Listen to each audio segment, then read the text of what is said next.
Live from Gahanna, WGLH-TV presents Lincoln Live with Maddie White and TJ Sweeney. The school's fall play, You Can't Take It With You, opens tonight. But with the play being almost a century old, it looks a bit different than it did back then. I have the story. The Lions are ready to hunt the Golden Bears, a preview of tonight's regional semifinals. And thanking those who have served in multiple ways. Lincoln Live starts now.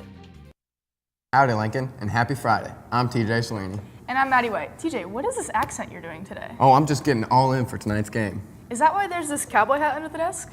You know, it might just be. Okay, we've had enough fun. It's time to get into the show today. Speaking of acting, do you know what this play that's going on is actually all about? Yes, I do. You Can't Take It With You is a comedy that follows the silly Sycamore family, which includes a tax-evading grandpa, a firework-making father, and a less-than-talented ballerina, and many more characters. Their antics are put to the test when the only normal family member, Alice, falls in love with their boss's son.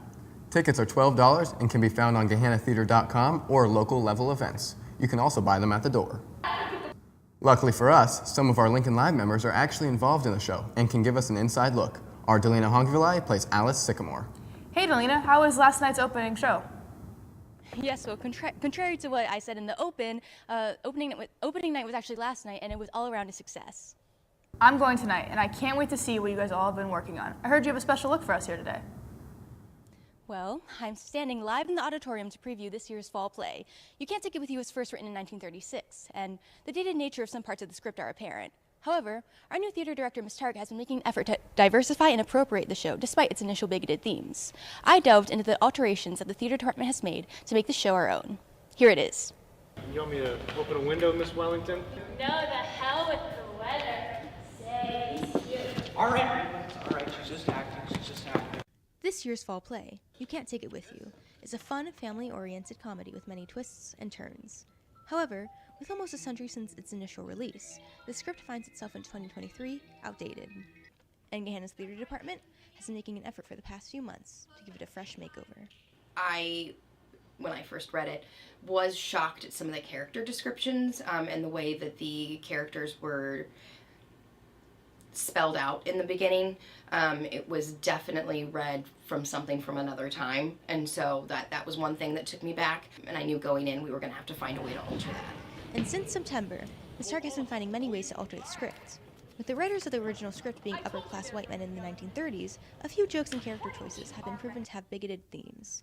The racist nature of some lines did not go under the radar. We have a job as a society in the arts to make sure that we are putting on things that are appropriate. So one of the things I knew I needed to change is there was a term used in the script that is very outdated that would be used for a person of color, and we knew that we just needed to take that word out because I was not going to have that word on stage. You Can't Take It With You was first written in 1936, and now, 87 years later, it's back on Gahanna Lincoln's stage. But it looks a bit different than what the writers first intended. To have a old 1930s play that was written at the time the way it was, and then have it be played again now with a very diverse and new cast, it's very important because then it shows that these characters made for certain roles can be played just as well, if not better, by given races and ethnicities. It's not like we're trying to say something like, hey, you can do this too as a person of color. It's just like, it just is. It's not like we're making a statement. We just are, and that's the statement in itself, is that we can just be, and I think that's beautiful. The beauty of a diverse cast is also found in how many actors of color have been cast in roles explicitly written to be white. While the original producers of the play may have seen scandal and diversity, GLHS makes this play our own, which is empowering to many.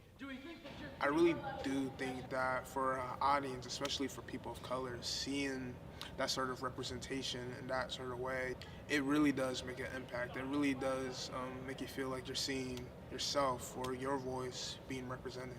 It makes me feel bold, you know, it makes me feel powerful knowing that, 100 years ago, writers wrote this for, they never even thought that someone like me, someone of my complexion, could bring this world justice, and it's like, it feels like I'm proving them wrong.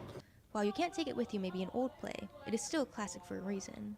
Its message has made working around its old-fashioned nature worth it. One of the messages in You Can't Take It With You that I love is that there is this family, the Sycamore family, and they are full of all of these idiosyncrasies, but they love each other unconditionally, and the beautiful part is they don't love each other in spite of their differences, they love them because of their differences. Like most plays written in this time, again, it's not an excuse, but the signals got mixed somehow, and while making this amazing message about loving each other because of differences, they really drew a line in the sand with how they wrote some of the characters, and I thought it was a great opportunity and a learning experience for the students as well to see how this closed-mindedness that the author had really can take away from the message, but let's take that part out of it, and here we're left with a beautiful message that's worth sharing. The fall play is definitely worth sharing. Tonight and tomorrow, don't forget to get tickets for You Can't Take It With You and experience the joy of the Sycamore family like the audiences did almost a century ago, but this time with a new outlook. That's all for me. Now back to the Lincoln Live news desk. Selena, could you please remind us how we get tickets? Yes, tickets can be bought at the door or online at GehennaTheater.com or local level events, and doors open at 6:30 and the show starts at 7. Thank you, Delina. We can't wait to see the show.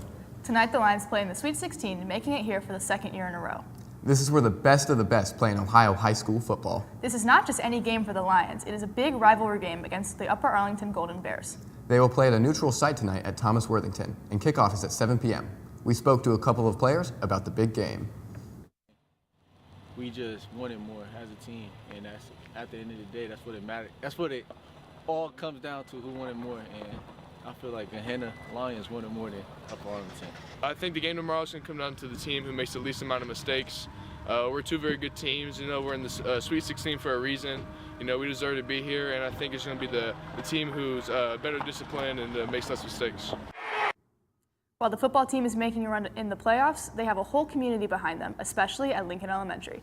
We went over and spoke to them, and they gave us some encouraging words to wish the Lions good luck tonight against Upper Arlington. Go Lions! We're number one! Be the Golden Bears! Good luck, Lions. You've been undefeated this whole year. Good luck, Lions. We undefeated. We're going to keep it like that for the rest of this year. Let's go. Good luck, Lions. We're going to keep it like this. BUA, let's go. Come on, Lions. You got this. BUA. Good luck, Lions. Let's stay undefeated and keep it that way. Good luck, Lions. We've been undefeated. We beat UA, so let's go. All right, Lions, let's go.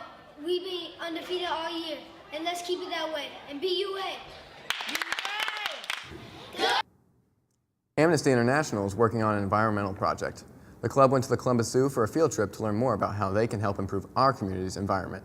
The event lasted all day, and participants danced, discussed, learned, and implemented strategic plans for possible environmental problems. We talked to members Kaiden Deck and Marley McFarland for more information. Today we learned about various climate topics to help us come up with our plan about different environmental issues that occur in our community.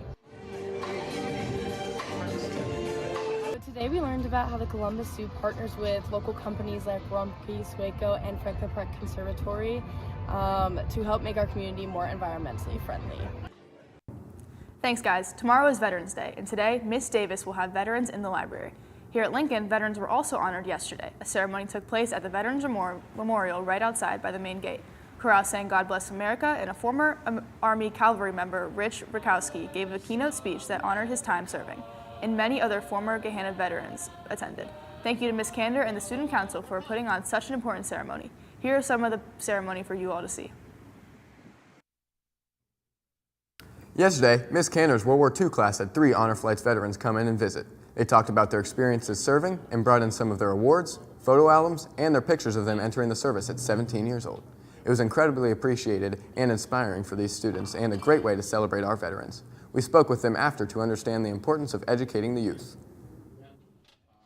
I think it's good for the young people to know the history, our history, why we did it, and what the service stands for. And, you know, our country is, we protect the country, basically. So, and it's good for everyone to know that what we did and what we went through. And education. And we need to let young people know what What were the root causes of World War II? What were the root causes of World War I? What were the root causes of the Korean conflict, Vietnam? These things have to be known by our youth. And young people know, about the military and what the military is there for, and the fact that it's really you're doing something for the country, but it's another job. Thanks, Lincoln. That's all we have for you today. Have fun at the game tonight and stay safe. And go Lions!